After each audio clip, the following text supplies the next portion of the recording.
नमस्कार दोस्तों, मेरा नाम है प्रशांत और आप देखना शुरू कर चुके हैं प्रिंस स्कूल फतेहपुर का यूट्यूब चैनल। तो पिछली वीडियो में हमने ज्योमेट्री ज्यामिति के बारे में पढ़ा था। ज्यामिति के ऊपर हमने 3 वीडियो बना लिए हैं, 3 पार्ट के हमारे वीडियो हो चुके हैं और लास्ट में हम लोगों ने माध्यिका तक पढ़ लिया था। एक बार फिर मैं आपके रिवीजन के लिए बता देता हूँ कि 4 पॉइंट पहले हमने पढ़े थे। एल्टीट्यूड, दूसरा पॉइंट अपन ने पढ़ा था लंब समद्विभाजक,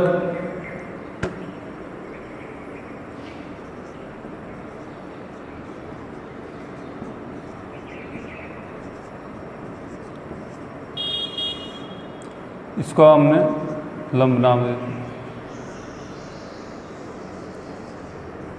तीसरा पॉइंट अपन ने पढ़ा था भुजालंब समद्विभाजक, ये था कोण समद्विभाजक। ठीक है। तीसरा पॉइंट अपन ने पढ़ा था, क्या पढ़ा था? तीसरा पॉइंट अपन ने क्या पढ़ा था, किसी को याद है? भुजालंब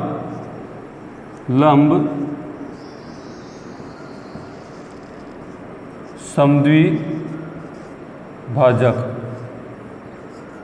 चौथा पॉइंट अपन ने क्या पढ़ा था इसमें, याद है किसी को? देखिए एक बार फिर से कॉपी वगैरह पीछे पलट कर देखिए। चौथा पॉइंट अपन ने इसमें माध्यिका के बारे में पढ़ा था। किसके बारे में पढ़ा था? माध्यिका या मीडियन के बारे में हमने पढ़ा था। ठीक है।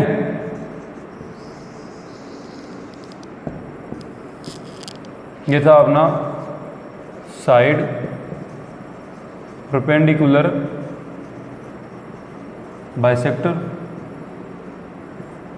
और ये था अपना एंगल बाइसेक्टर। ठीक है। तो अब ये त्रिभुज के अंदर जहां भी मिल रहे थे तो उनसे जो आकृति बन रही थी, जिस बिंदु पर ये मिल रहे थे उस बिंदु को क्या कहते हैं, हम लोगों ने इस बारे में भी पढ़ा था लास्ट पार्ट में। तो एल्टीट्यूड्स या लंब, शीर्ष लंब जहाँ पर मिलते हैं उस पॉइंट को हम लोग क्या कहते हैं? ऑर्थोसेंटर। ये सब मैं आपकी सिर्फ रिवीजन के लिए बता रहा हूँ। यदि किसी ने इनको नहीं पढ़ा है तो आप लोग मेरे पीछे वाले वीडियोस देख लेना। एल्टीट्यूड्स जिस बिंदु के ऊपर मिलते हैं उसे हम ऑर्थोसेंटर या हिंदी में लंब के अंदर कहते हैं। ठीक है। दूसरा पॉइंट है अपना कोण समद्विभाजक, एंगल बाइसेक्टर। एंगल बाइसेक्टर जिस बिंदु पर मिलते हैं उस बिंदु को क्या कहते हैं भाई? हम एंगल बाइसेक्टर जिस बिंदु पर मिलते हैं उस बिंदु को हम लोग क्या कहते हैं? याद है किसी को? एंगल बाइसेक्टर जिस बिंदु पर मिलते हैं उसे हम लोग इनसेंटर कहते हैं। क्या कहते हैं? इनसेंटर या अंतः केंद्र। ठीक है। इसके बाद में मैंने आपको एक पॉइंट यहाँ से और पढ़ाया था, एक्स सेंटर, इसको हम बाह्य केंद्र या बहिष्केंद्र भी बोलते हैं। ठीक है। उसके बाद में अपना साइड परपेंडिकुलर बाइसेक्टर यानी भुजालंब समद्विभाजक, ये जहाँ पर जिस बिंदु पर मिलते हैं उस बिंदु को हम लोग क्या कहते हैं? परिकेंद्र। उसे हम लोग क्या कहते हैं? परिकेंद्र। सरकम सेंटर। और मीडियंस या माध्यिकाएं जिस बिंदु पर मिलती हैं अपन उसे क्या कहते हैं?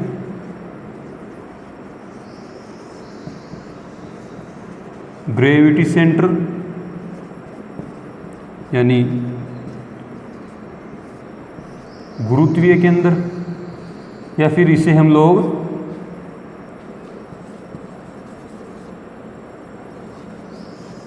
सेंट्रोइड भी बोलते हैं, केंद्रक भी कहते हैं। तो ये था अपना एक फ्लैशबैक, थोड़ा सा रिवीजन मैंने आपको कराया है। अगला पॉइंट अब इसी के अंदर हम पढ़ने वाले हैं। वैसे हमें ये पहले पढ़ना चाहिए था लेकिन हम लोग बाद में पढ़ रहे हैं, कोई बात नहीं।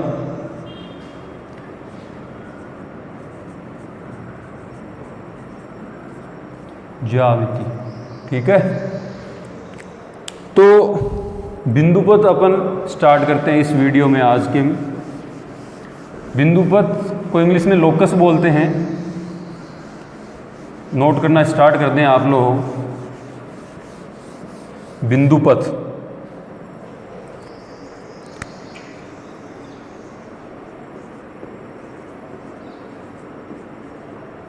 बिंदुपथ, ठीक है, इसको क्या बोलते हैं?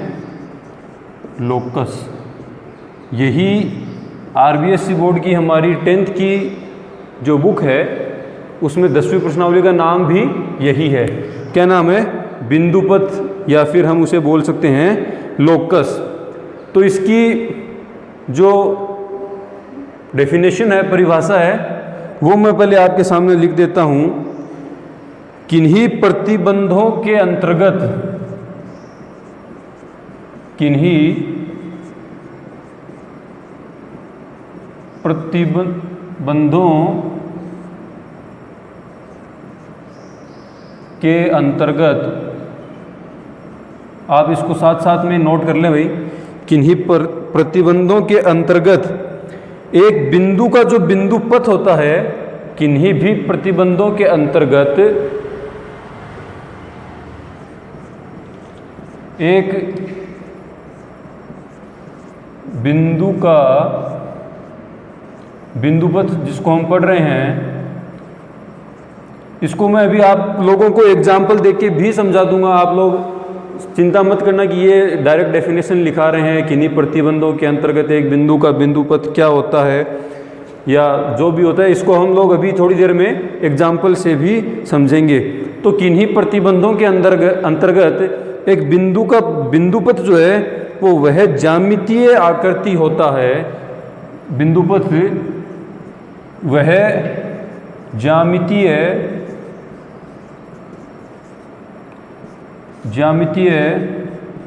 आकृति होता है जिसका प्रत्येक बिंदु, किसका प्रत्येक बिंदु? इस ज्यामितीय आकृति का, जिसका प्रत्येक बिंदु दिए गए प्रतिबंधों का पालन करे। अपने जो प्रतिबंध हैं, दिए गए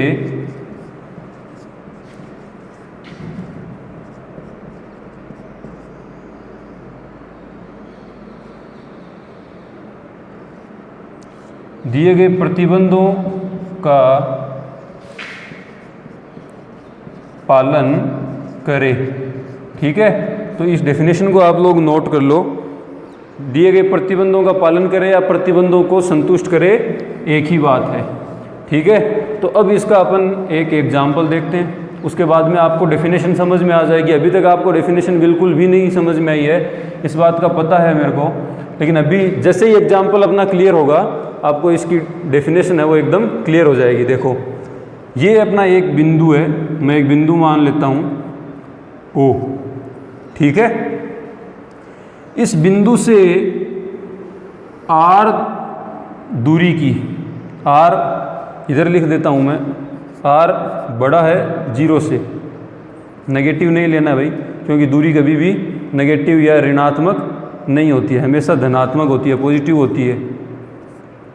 ठीक है, तो ये आर इकाई की दूरी है। एक अपन ने बिंदु लिया है ओ, उससे आर दूरी के ऊपर जो भी अपना बिंदुपथ होता है, इस आर दूरी का जो भी बिंदुपथ होगा, देखो जैसे इसका बिंदुपथ ये मैं बना रहा हूं,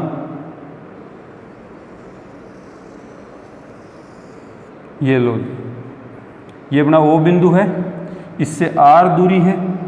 ये दूरी कितनी है? आर। ये आर दूरी जो भी बिंदुपथ बनाएगी, ये इसका बिंदुपथ है। इस आर दूरी का यह क्या है? बिंदुपथ है। इसे हम लोग क्या बोलेंगे? इस आर दूरी का बिंदुपथ बोलेंगे। ठीक है, तो अब और इस आकृति को हम लोग क्या बोलेंगे?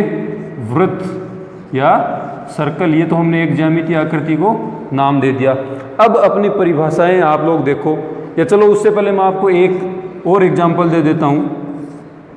ये अपने पास एक लाइन है P, ठीक है, और ये एक लाइन है Q। P जो है, सॉरी Q जो है, या कुछ भी मान लो दोनों में से, Q जो है वो P से समान दूरी पर स्थित है, समान दूरी पर स्थित है। समान दूरी पर स्थित होने से मेरा क्या तात्पर्य है कि Q का प्रत्येक पॉइंट, चाहे वो यहाँ पर हो, चाहे यहाँ पर हो, चाहे यहाँ पर, कहीं पर भी पॉइंट ले लो, वो P से समान दूरी पर है। जैसे ये पॉइंट है तो P से यहाँ से एकदम समान दूरी पर है, ये पॉइंट है तो यहाँ से समान दूरी पर है, ये पॉइंट है तो यहाँ से समान दूरी पर है। लेकिन अभी देखो मैं आपको क्या समझाना चाह रहा हूँ। कहने का मतलब ये है इस बिंदु के अंदर कि Q जो है वो P के समांतर है। आप लोगों ने अभी तक ये पढ़ा होगा कि ये समांतर है, ये ऐसे है, इसे वृत्त कहते हैं, लेकिन इनकी परिभाषाएं क्या होती हैं वो मैं यहाँ पर आपको समझा रहा हूँ। एक और हम लोग एक रेखा खींच लेते हैं, चाहे यहाँ खींच लो, नीचे खींच लो, ऊपर खींच लो, कहीं भी, जिसका नाम मैंने M दे दिया, इसको मैं M नाम दे रहा हूँ। तो प्रतिबंध जो यहाँ पर लिखा हुआ है, प्रतिबंध का अर्थ क्या है? शर्तें। प्रतिबंध को अपन दूसरा शब्द, इसका पर्यायवाची शब्द है शर्त, ठीक है। तो P की शर्त ये है, P से Q की शर्त ये है कि Q का प्रत्येक बिंदु P से समान दूरी पर स्थित होना चाहिए, ठीक है। Q का प्रत्येक बिंदु P से समान दूरी पर स्थित होना चाहिए। तो Q के लिए जो शर्त है वही शर्त इसकी तो M के लिए भी होगी, तो M के लिए भी होगी। तो कहने का मतलब ये कि M का भी प्रत्येक बिंदु जो है वो P से समान दूरी पर स्थित होगा, और P से समान दूरी पर यदि ये स्थित है तो ये भी समांतर रेखा है। यानी Q यदि इन प्रतिबंधों का पालन कर रहा है और ये समांतर रेखा है, तो M भी इन प्रतिबंधों का पालन करने पर समांतर रेखा कहलाएगी, और ये M रेखा का बिंदुपथ होगा। कौन सा होगा? P से समान दूरी के ऊपर स्थित कोई भी बिंदु हैं। अब जैसे एक बार मान लो मैं इसको M को मिटा देता हूँ, P से समान दूरी पर स्थित बिंदु ले लेता हूँ मैं, ये है, ये है, ये है, ये है, ये एकदम समान दूरी पर है भाई, मान के चलना आप लोग। तो ये जो लाइन बनेगी ये इसके समांतर होगी, इसको अपन बाद में M नाम दे सकते हैं। समझ गए आप लोग? ऐसे ही अभी वृत्त में देखो कि आपने पढ़ा होगा वृत्त में त्रिज्याएं हर जगह समान होती हैं। आप यहाँ ले लो तो भी R बनेगा, यहाँ भी R होगी, यहाँ भी R होती है, यहाँ भी R होती है, यहाँ भी R होती है। मतलब ये जो अपना बिंदुपथ है, इस बिंदुपथ के ऊपर कोई भी पॉइंट कहीं पर भी ले लो, इस बिंदुपथ में कोई भी बिंदु या कोई भी पॉइंट आप कहीं भी ले लो, वो इस R दूरी के प्रतिबंध का यदि पालन करता है तो वह इस ज्यामितीय आकृति वृत्त के अंदर काउंट होगा, और इससे हम इसका बिंदुपथ कहेंगे। इस चीज़ को आप लोग नोट कर लेना, डेफिनेशन को। इसके बाद आप फर्स्ट एग्जाम्पल लिख लो और उसके बाद आप सेकंड एग्जाम्पल लिख लो। तुरंत इसको नोट करो भैया आप लोग। उसके बाद हम अपन आगे बढ़ते हैं और अपनी इसी प्रश्नावली के अंदर पहली जो प्रमेय है, प्रमेय 10.1, वो प्रारंभ करते हैं। अब देखो भाई, इसके आगे हम लोग प्रमेय 10.1 पढ़ते हैं। प्रमेय 10.1 ये मैंने पहले ही लिख दी है ऑफ कैमरा में, ज़्यादा टाइम आपका वेस्ट नहीं हो इसलिए। प्रमेय 10.1 अब पढ़ते हैं कि किन्हीं दो बिंदुओं से समान दूरी पर स्थित बिंदुओं का बिंदुपथ दिए गए बिंदुओं को मिलाने वाली रेखा का लंब समद्विभाजक होता है। अब 10.1 जो प्रमेय है इसमें लंब समद्विभाजक दे दिया, आपको पता ही नहीं होता कि लंब समद्विभाजक क्या होता है, तो आप इसको कैसे समझ पाते? इसीलिए मैंने ज्योमेट्री की पहले 3 वीडियोस बनाई हैं और डायरेक्ट यहाँ प्रमेय 10.1 या बिंदुपथ के बाद ये पढ़ाने की बजाय मैंने पहले 10.2 वाले बिंदुओं को पढ़ाया है। तो अब इस प्रमेय को अपन देखते हैं। इसके कहने का तात्पर्य ये है, सीधी सी सरल भाषा में अपन जैसे समझते हैं कि ये मान लो कोई 2 बिंदु, ये 2 बिंदु हैं, A और B मान लेते हैं अपन इसको, ठीक है। ये कह रहा है कि दो बिंदु हो गए से समान दूरी पर स्थित, यानी इनसे एकदम बराबर दूरी पर स्थित बिंदु, ये मान लेते हैं अपन एक, ये लो जी, ये जो बिंदु है समान दूरी पर स्थित है, सी बिंदु, इसको सी नाम दे देते हैं अपन। सी बिंदु है, ये ए और बी से समान दूरी पर स्थित है। तो किन्हीं दो बिंदुओं से, यानी ए और बी से मान लिया अपन ने समान दूरी पर स्थित, एकदम समान दूरी पर स्थित मान लिया अपन ने।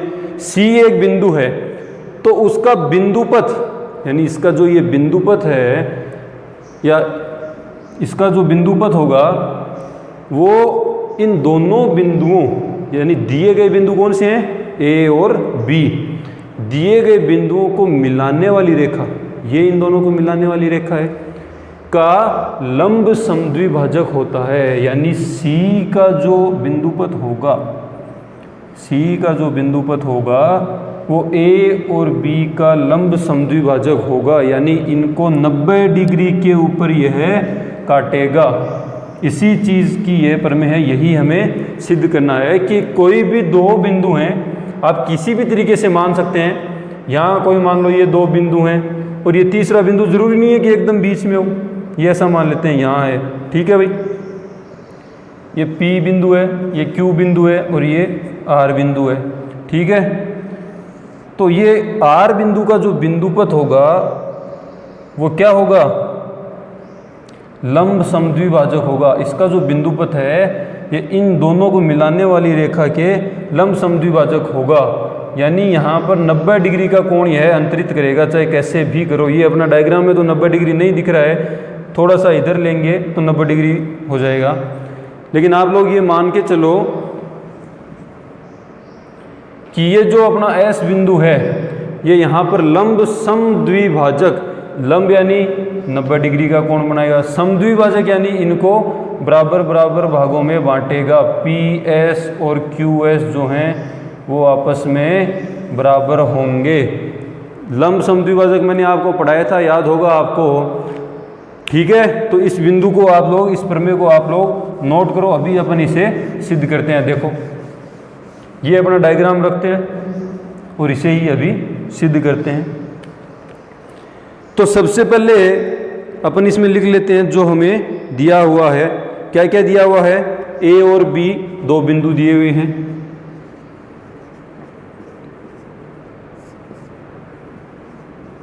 दिया है ए व बी दो बिंदु हैं, ए व बी दो बिंदु अपने को दिए हुए हैं कि नहीं है, ठीक है। उसके ऊपर अपने पास एक बिंदु, कोई भी एक बिंदु जो है वो इस प्रकार से है कि, एक मिनट रुकना भाई, इस मच्छर ने परेशान कर दिया मेरे को। हाँ भाई, तो ए और बी दो बिंदु हैं और इसके आगे लिखते हैं कि तीसरा बिंदु सी इसी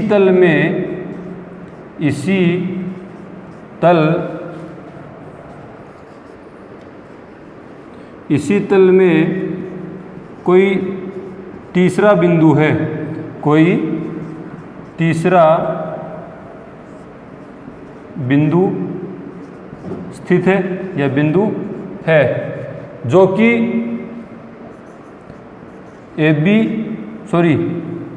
AC बराबर BC है, ये अपने को दिया हुआ है, ठीक है। अब अपन सेकंड पॉइंट जो अपना होता है सिद्ध करने में, रचना, दूसरा पॉइंट जो है वो रचना करते हैं। रचना में क्या करते हैं, अपने एक बार इस डायग्राम को आप लोग भूल जाओ, इसको फिर से बनाएंगे। पहले जो अपने को दिया हुआ है वो लिखते हैं। देखो A और B दो पॉइंट अपने को दिया हुआ है, इसके अंदर लिखे हुए हैं A और B। तीसरा बिंदु इसी तल में एक अपने को C दिया हुआ है, ठीक है। अभी सिर्फ बिंदु दिए हुए हैं। अब रचना करनी है, A व B को मिलाते हैं, A व B को मिलाते हैं तथा और क्या करेंगे, AC व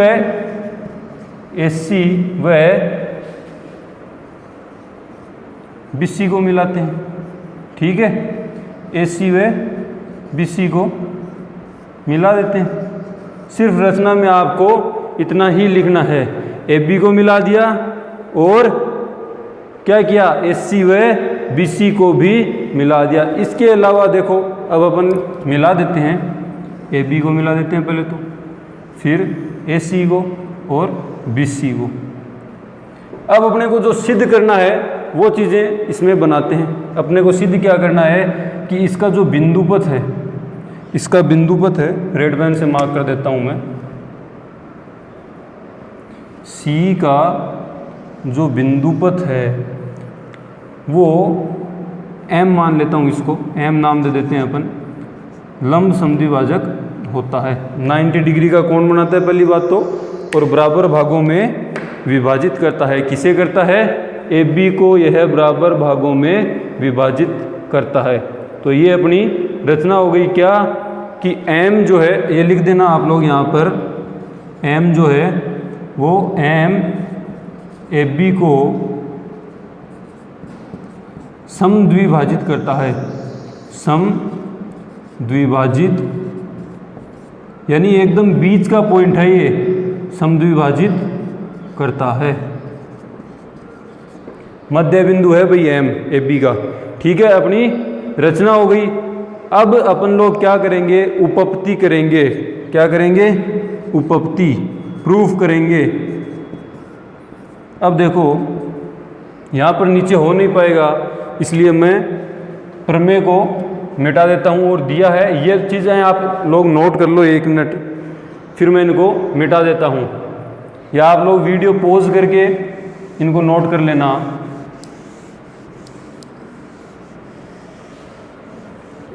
अब हमें उपपत्ति करनी है। ये उपपत्ति भी मैं अभी ऊपर लिख देता हूँ।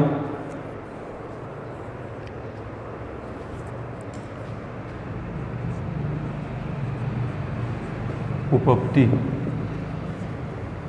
ठीक है। उपपत्ति में अपन क्या करेंगे, त्रिभुज AMC व त्रिभुज BMC में, ये दोनों त्रिभुज ले लेते हैं भाई। AMC ले लिया अपन ने, और कौन सा ले लिया, BMC। यानी एक तो ये वाला त्रिभुज ले लिया AM और C, ये वाला त्रिभुज लिया है। दूसरा अपन ने ये वाला BMC वाला त्रिभुज लिया है भाई। ये बीच वाली लाइनों के चक्कर में मत रह जाना, बड़ी घटिया होती है। आगे बढ़ो थोड़ा, ठीक है। AMC व BMC त्रिभुज अपन ने ले लिया। अब सबसे पहले देखो, अपन ने अभी जो दिया हुआ है वो लिखा था, तो AC और BC बराबर हैं, ये अपने को दिया हुआ था, आपने लिखा है, उसमें देख लेना AC और BC, क्योंकि समान दूरी पर स्थित है।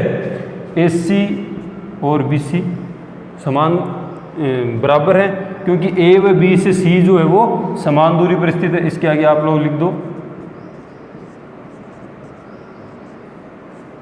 दिया है।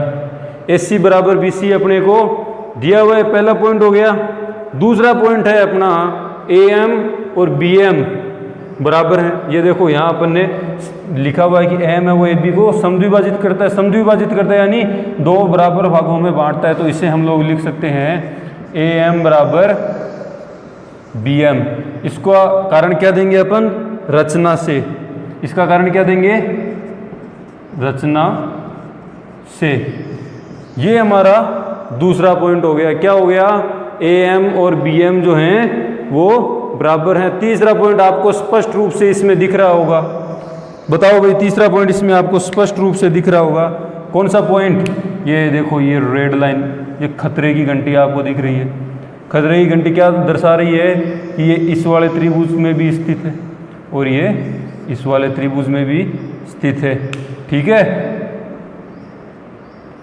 तो देखो भाई, अभी क्या लिखेंगे, इसे हम कॉमन उभयनिष्ठ जिसको बोलते हैं वो लिखेंगे। ठीक है, तो CM जो है वो CM के बराबर है, और इधर अपन लिख देंगे उभयनिष्ठ यानी कॉमन है। तीनों भुजाएं जब समान हैं तो SSS रूल लगता है। ये मैंने अभी आपको YouTube के ऊपर किन्हीं भी वीडियो में नहीं पढ़ाया है। वो इसलिए नहीं पढ़ाया है क्योंकि आप लोग फिर बोलते कि सर आप थ्योरी एक बार पढ़ाए जा रहे हो, क्वेश्चन हमें बिल्कुल भी करा नहीं रहे हो। तो ये आगे वाली जो आपकी एक्सरसाइज है 11th एक्सरसाइज 11वीं प्रश्नावली, उसकी थ्योरी है ये, ठीक है। समरूपता या सर्वांग समता जो भी आएगी वो अगले वाली एक्सरसाइज की थ्योरी में अपन पढ़ेंगे। तो SSS रूल से या SSS या SSS नियम से, SSS नियम से क्या है भाई, ये सिद्ध हो गया है कि त्रिभुज AMC जो है वो सर्वांग सम है। ये निशान सर्वांग सम का होता है भाई।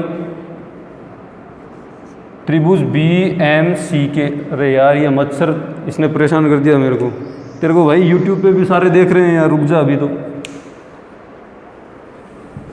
ये देखो थोड़ा और आगे बढ़ते हैं अभी। त्रिभुज AMC जो है वो त्रिभुज BMC के समान है, सर्वांग सम है, सर्वांग सम सिद्ध हो गया है। अब इससे आगे बढ़ते हैं तो देखो इससे क्या सिद्ध होता है, अपने को मेन चीज़ें जो सिद्ध करनी है वो मैं आपको बताता हूँ। भाई ये त्रिभुज जो है ये वाला, ये इसके समान सिद्ध हो गया। अर्थात सर्वांग सम का मतलब क्या होता है कि हर चीज़ एकदम बराबर होनी चाहिए, हर चीज़ एकदम बराबर होनी चाहिए। जैसे ये वाला कोण है ये इस वाले कोण के बराबर होगा, ठीक है। ये वाला कोण है ये इस वाले कोण के बराबर होगा, और ये वाला कोण है ये इस वाले कोण के बराबर होगा। ये वाली बीच वाली भुजा समान होती है, प्लस नीचे वाली भुजा है ये इस वाली के समान होगी, ये वाली इस वाली के समान होगी। कहने का मतलब ये है कि अपने एकदम समान है दोनों त्रिभुज, दोनों त्रिभुजों की हर एक चीज़ समान सिद्ध हो गई है। ऐसा इतना सिद्ध होते ही तो अब अपन लिखेंगे कि AMC, कोण AMC या एंगल AMC जो है वो एंगल BMC के बराबर है। यानी इधर वाला जो कोण है, ये वाला जो कोण है ये इधर वाले कोण के बराबर है, ठीक है। एक चीज़ अपनी सिद्ध हो गई है। अब अपन इससे और थोड़ा आगे बढ़ते हैं और अपने को सिद्ध क्या करना है, इसमें अपने को सिद्ध ये भी करना है, बराबर है ये तो सिद्ध हो गए, सिद्ध ये भी करना है कि ये यहाँ पर 90 डिग्री का कोण अंतरित करता है। लंब है ना, लंब समद्विभाजक, तो 90 डिग्री का कोण अंतरित करेगा। अब ये कैसे सिद्ध करेंगे, देखो angle AMC plus angle BMC बराबर 180 डिग्री है। क्या ये बात पता है आपको? Angle AMC plus angle BMC जो है वो 180 डिग्री के बराबर है, पता है भाई। एक सरल रेखा है अपने पास, तो इसके ऊपर ये जो बनने वाला कोण होता है वो कितना होता है, 180 डिग्री तो होता है। तो AB जो है वो एक सरल रेखा ही तो है। तो देखो मैंने क्या लिखा है कि AMC यानी ये वाला कोण प्लस BMC यानी ये वाला कोण, इन दोनों को मैंने जोड़ा है तो 180 तो होगा ना भाई पूरा, ये 180 है। अब एक बात बताओ मेरे को, ये दोनों बराबर हैं तो इसकी जगह मैं AMC या इसकी जगह BMC कोई सा भी लिख लो, आप ही की मर्जी है। AMC ऐसा लिख सकता हूँ, यानी यहाँ पर AMC लिखूंगा, एक AMC ये हो गया तो 2 AMC हो गए एंगल बराबर 180 डिग्री है। एंगल AMC बराबर 180 डिग्री में 2 का भाग दे दूंगा मैं, 2 का भाग देते ये कट के कितना आ जाएगा, 90 डिग्री आ जाएगा। ये अपना इसका इतना सोल्व हो गया एक बार। बाकी की चीज़ें अभी बाकी हैं। देखो ये एंगल कितना आ गया अपना, 90 डिग्री आ गया। तो बराबर था AM बराबर BM, समद्विभाजक, ये पहले ही सिद्ध हो गया था। और लंब है ये 90 डिग्री, ये अभी सिद्ध हो गया है, ठीक है। तो ये प्रमेय सिद्ध हो चुकी है। इसके अलावा इसमें क्योंकि ये प्रमेय है तो मैं 1-2 पॉइंट और भी बता देता हूँ आपको। इस लंब को देखो मैं थोड़ा बढ़ा देता हूँ। इसको नोट मत करना, नोट आपको यहीं तक करना है, ठीक है। इसके आगे आप लोग लिख देना, मैं यहाँ लिख रहा हूँ कि CM जो है वो लंबवत है AB के, और आगे हेंस प्रूव्ड, या आप लोग लिख सकते हो इति सिद्धम, ये लिख देना, ठीक है। अब देखो अपन आगे बढ़ते हैं। मैंने कहा ये मैं बढ़ा देता हूँ, रेड पेन यूज़ करते हैं थोड़ा।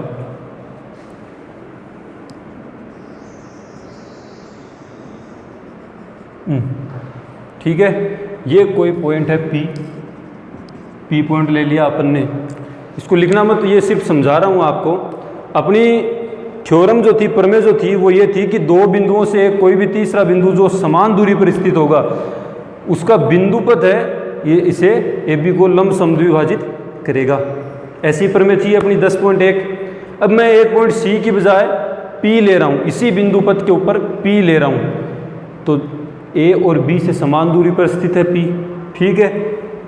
तो जाहिर सी बात है AP और BP दोनों बराबर होंगे, समान दूरी पर स्थित है, और ये बीच वाला भी समान होगा।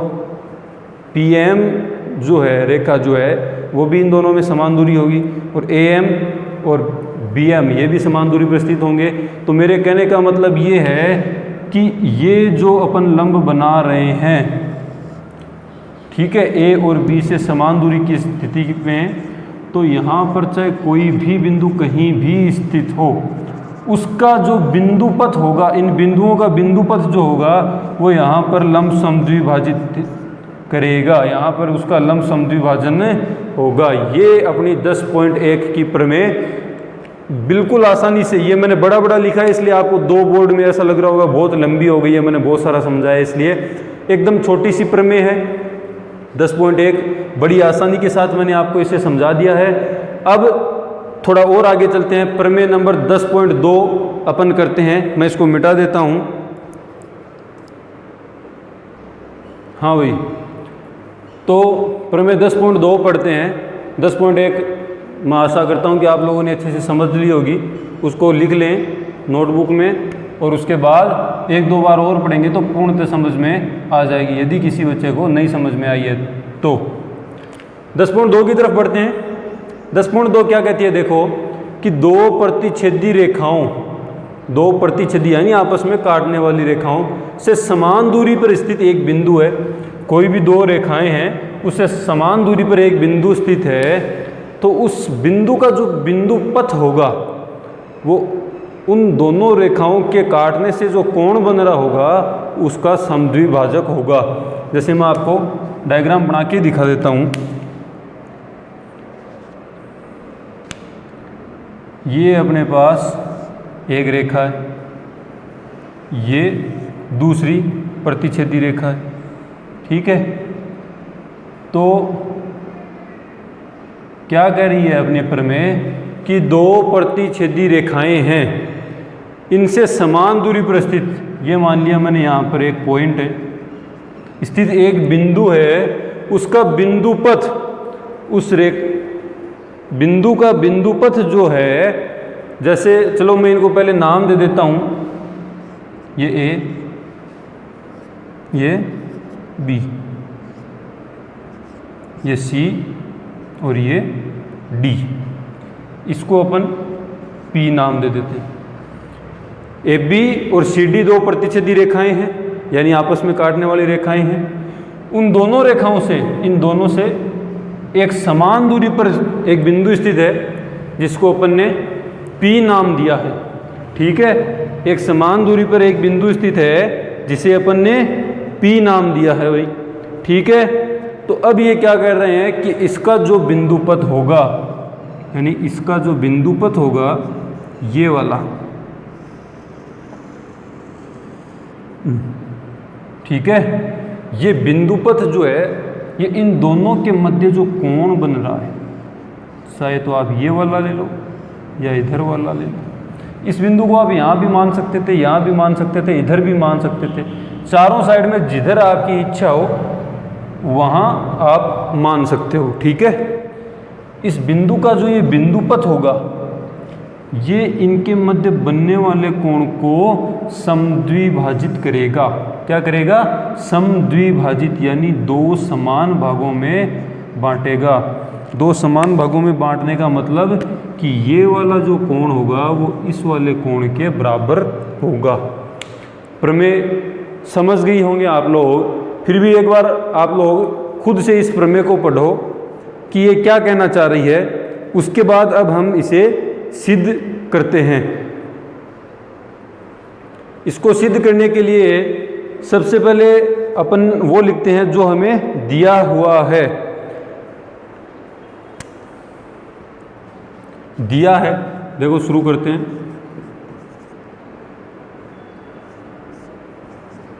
दिया है कि P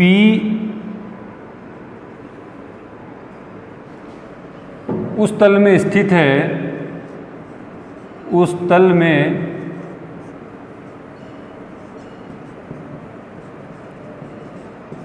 स्थित है जहाँ, अब देखो थोड़ी रचना करेंगे अपन। यहाँ से एक लंब डालेंगे, ये जो 90 डिग्री का होगा, ठीक है, 90 डिग्री। और एक अपन लंब इधर से डालेंगे, ये भी 90 डिग्री का होगा, ठीक है। लंब जाहिर सी बात है 90 ही डिग्री के होते हैं। तो एक तो अपन ने P से लंब डाला 90 डिग्री का, और एक नीचे की तरफ डाला और एक ऊपर की तरफ डाला। इसको मैं M नाम दे रहा हूँ और इसको मैं N नाम दे रहा हूँ। जाहिर सी बात है, एक आप लोगों ने नोट की होगी कि एक ये बिंदु है, ये इन दोनों से समान दूरी पर स्थित है, इस रेखा से समान दूरी पर है, और ये वाला इस रेखा से भी समान दूरी पर स्थित है। तो एक बात मेरे को आप ये बताओ कि ये दोनों जो लाइन है अपने पास, कौन सी, PN और PM, ये आपस में बराबर होंगी कि नहीं होंगी? बराबर होंगी। तो अपन सबसे पहले तो लिख लेते हैं कि P बिंदु इनके तल में या उस तल में स्थित है, या ऐसे लिखो कि उसने इस तल में इस प्रकार स्थित है, ऐसे लिखो, इस प्रकार स्थित है, इस तल में इस प्रकार स्थित है, इस प्रकार स्थित है कि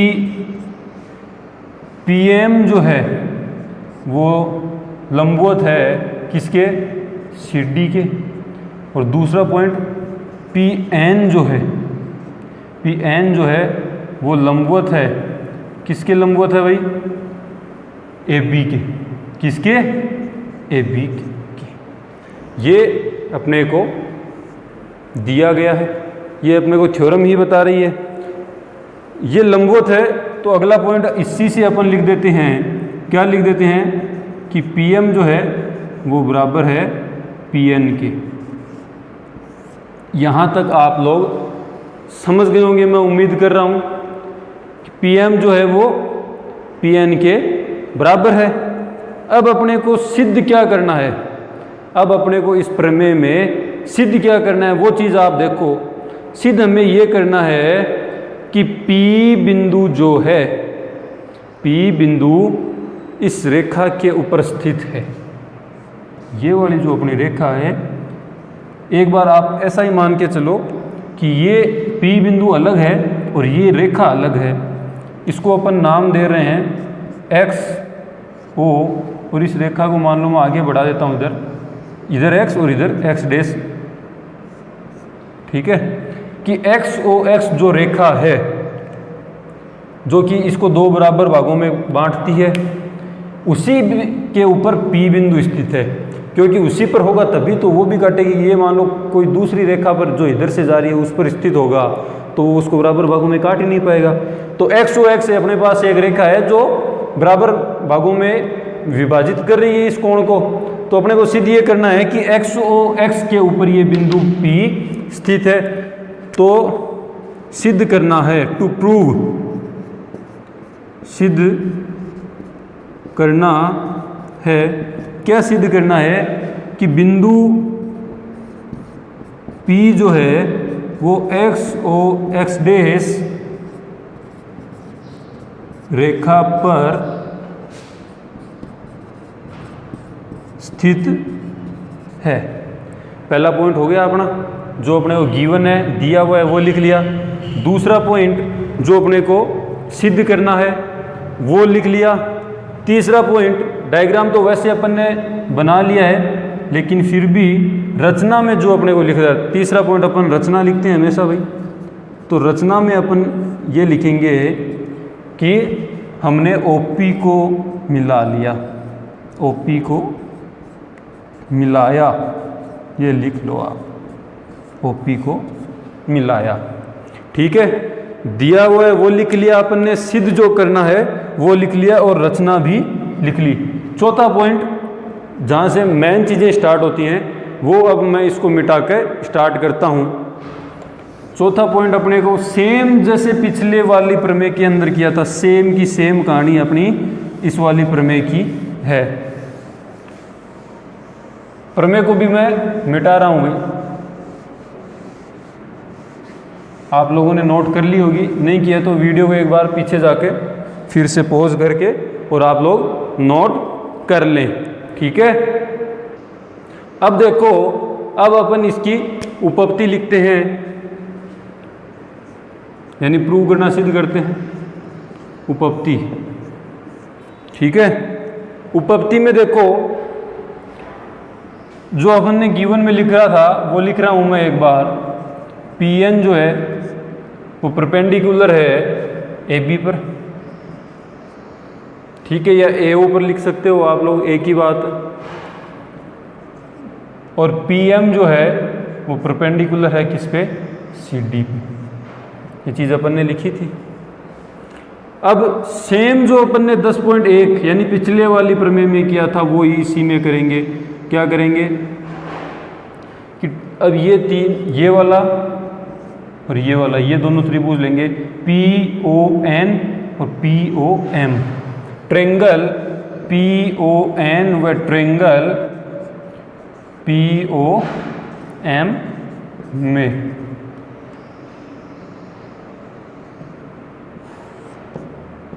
ठीक है, अब इसमें देखो आगे बढ़ते हैं। सबसे पहला पॉइंट जो आपको सबसे कॉमन इसमें दिख रहा है वो ये है, OP या PO कुछ भी मान लो, दोनों त्रिभुजों में कॉमन है, उभयनिष्ठ है, उसी को लिख लेते हैं अपन। OP बराबर OP, दोनों त्रिभुजों में है ये उभयनिष्ठ।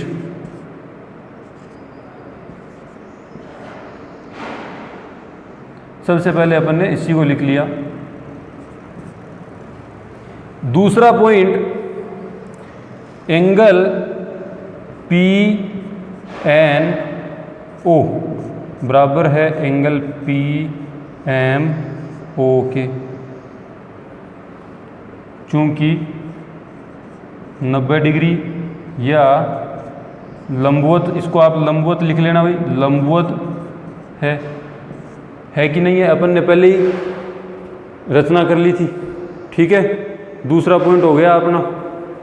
तीसरा पॉइंट अब क्या लिखेंगे अपन, दिया हुआ था अपने को, यहाँ पर दिया हुआ में लिखा भी था अपन ने, क्या लिखा था, PN बराबर है PM के, PN जो है वो बराबर है PM के, ये अपने को दिया हुआ था,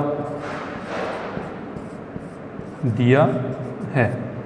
तो जैसे पिछले वाले प्रमेय के अंदर अपने SSS रूल लगाया था, SSS यानी साइड साइड साइड या भुजा भुजा भुजा, उसी प्रकार से इसमें अपन RHS रूल लगाते हैं।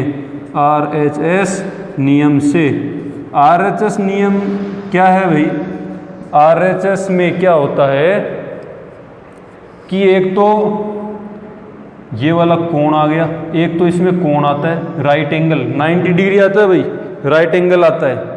ठीक है, फिर एक अपनी भुजा आ गई, एक राइट हैंड वाली भुजा आ गई, जहाँ राइट एंगल बनता है वही वाली भुजा आएगी, और एक बाद में साइड आ जाती है, एक बाद में साइड आ जाती है। राइट हैंड साइड रूल है ये RHS। ठीक है, 11वीं प्रश्नावली में आपको पढ़ाएंगे। RHS नियम से ये तीनों चीज़ों देखो पहले सिद्ध हो गई, तो RHS नियम लगा रहे हैं अभी अपन। तो RHS नियम से त्रिभुज अपना PON जो है वो सर्वांग समसिद्ध हो गया है किसके, त्रिभुज POM के। 9th क्लास में भी आपने ये सर्वांग समता या समरूपता वाली चीज़ें पढ़ी होंगी।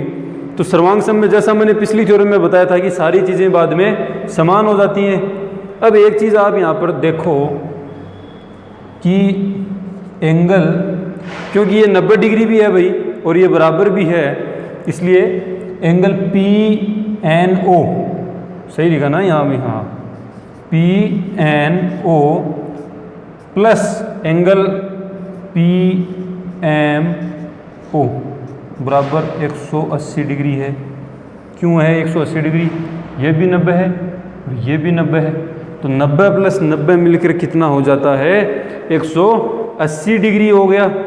ठीक है, और ये बराबर भी है अपने पास। तो अब इससे एक चीज़ और अपने सामने निकल के आ रही है, जाहिर सी बात है कि त्रिभुज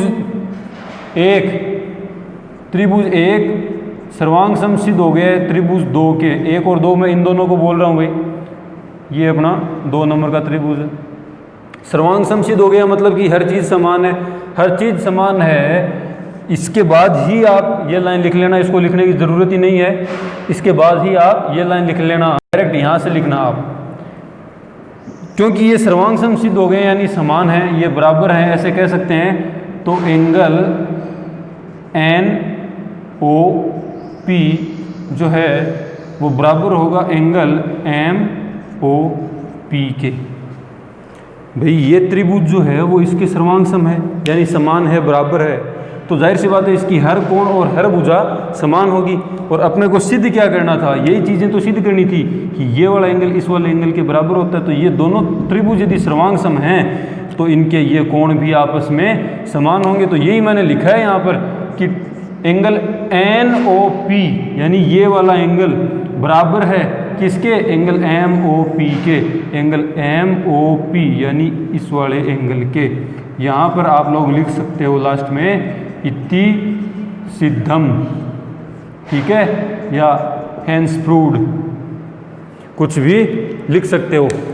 तो इस वीडियो में हमने बिंदुपथ यानी लोकस के बारे में पढ़ा, उसके बाद में थ्योरम 10.1 पढ़ी और इसके बाद थ्योरम 10.2 पढ़ी। नेक्स्ट वाली वीडियो में अपन एक्सरसाइज यानी प्रश्नावली 10.1 करेंगे। उसके कुछ छोटे छोटे से क्वेश्चंस हैं वो तुरंत हो जाएंगे। आप लोग एक काम करना कि मैंने अब तक जो पढ़ाया है आपको, ये मेरी चौथी वीडियो है। उससे पहले मैंने ज्योमेट्री पार्ट 1, 2 और 3 के नाम से वीडियोस अपलोड किए हुए हैं, आप उन तीनों को देखना, ठीक है। और उसके बाद में ये वाली जो वीडियो है इसको अपन थ्योरम 10.1 के नाम से रिलीज़ करेंगे आज, या अपलोड करेंगे ऐसे बोल दो। उसके बाद में आप लोग ये देखना, ये नहीं समझ आती है तो उससे पहले आप लोग ये देखना, लेकिन फिर भी ये नहीं देखी है तो भी आपको ये थ्योरम 10.1 वाली जो वीडियो है, जो आज की वीडियो है, ये समझ में आ जाएगी।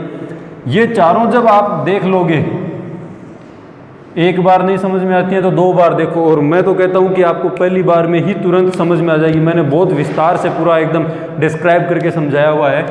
ये चारों वीडियो देखने के बाद नेक्स्ट जो वीडियो आएगी अपनी, वो अपनी 10.1 एक्सरसाइज के ऊपर आएगी। और आप देखना कि 10.1 की जो एक्सरसाइज है वो तुरंत एकदम बहुत स्पीड के साथ आप लोग कर लोगे, क्योंकि मैंने आपका बेसिक इन 4 वीडियोस में कवर कर लिया है। तो आज की इस वीडियो में बस इतना ही। थैंक यू, धन्यवाद।